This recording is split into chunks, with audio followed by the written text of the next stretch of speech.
विजय माल्या ने फाइनली अपनी 9 साल के बाद चुप्पी खोली और राज भाई के पॉडकास्ट में कुछ 4 घंटे का डिस्कशन होता है। चलिए मैं आपको एक्सप्लेनेशन करके देता हूँ ताकि आपको पूरा मैटर समझ में आए।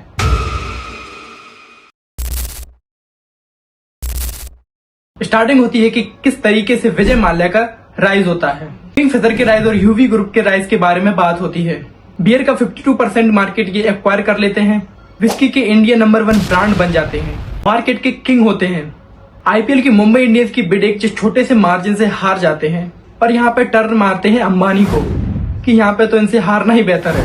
एक्चुअली विजय माल्या के पास आईपीएल के 3 फ्रेंचाइज के ऑप्शन थे। उन्होंने ऑब्वियसली चूज किया था बैंगलोर को और ये मार्केटिंग रीजन अपनी विस्की रॉयल चैलेंजर्स को प्रमोट करने के लिए। इनका मेन फोकस था कि कैसे यूथ को कंट्रोल किया जाए। ये कोई आउट ऑफ सोर्स नहीं था, pure marketing and business idea था। इवेंचुअली इनकी एयरलाइन का एग्जीबिशन होता है। 2008 तक इंडिया की नंबर 1 एयरलाइन बन जाते हैं। और फिर आता है ग्लोबल क्राइसिस, कंप्लीट सब प्राइम क्राइसिस जो 2008 में आता है। क्रूड एंड ऑयल का प्राइस इंक्रीज होता है, रिसेशन आता है, यहीं से इनका डाउनफॉल स्टार्ट हो जाता है।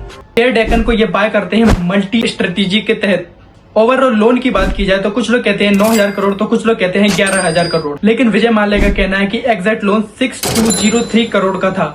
एज पर विजय माल्या 2024 तक ये ऑलरेडी 14,000 करोड़ का पेमेंट कर चुके थे। जब सैलरी से रिलेटेड बात हुई तो उन्होंने कहा कि पे करना चाहते थे सैलरी, लेकिन बैंक्स ने कोर्ट्स से स्टे ला दिया और किसी भी सैलरी का अलाउ नहीं किया। आज भी विजय माल्या रिग्रेट करते हैं कि अपने एम्प्लॉयज को सैलरी नहीं दे पाए। स्पेसिफिकली उनकी 16th बर्थडे पार्टी का डिस्कशन हुआ तो उन्होंने काइंड ऑफ डस्क करके कहा था कि आपको वो टाइमलाइन समझनी पड़ेगी। उस टाइमलाइन के अकॉर्डिंग समझोगे तो आपको रियलाइज होगा कि डायरेक्टली मैंने कोई भी फंड कंपनी का यूज नहीं किया।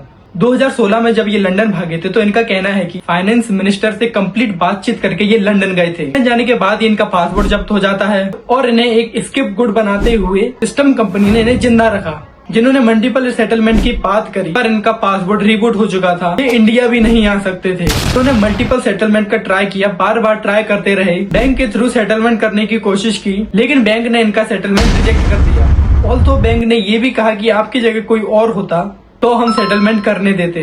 अगर हमने सेटलमेंट करने दिया तो सरकार और सरकार के लोग हमारे पीछे पड़ जाएंगे। यही कुछ राज भाई के पॉडकास्ट में कुछ 4 घंटे का डिस्कशन होता है। मैंने तो केवल शॉर्ट में पूरा एक्सप्लेनेशन करके दे दिया है। अगर वीडियो अच्छा लगा हो तो लाइक करें, सब्सक्राइब करें और हाँ, कमेंट करना मत भूलना। जय श्री राम।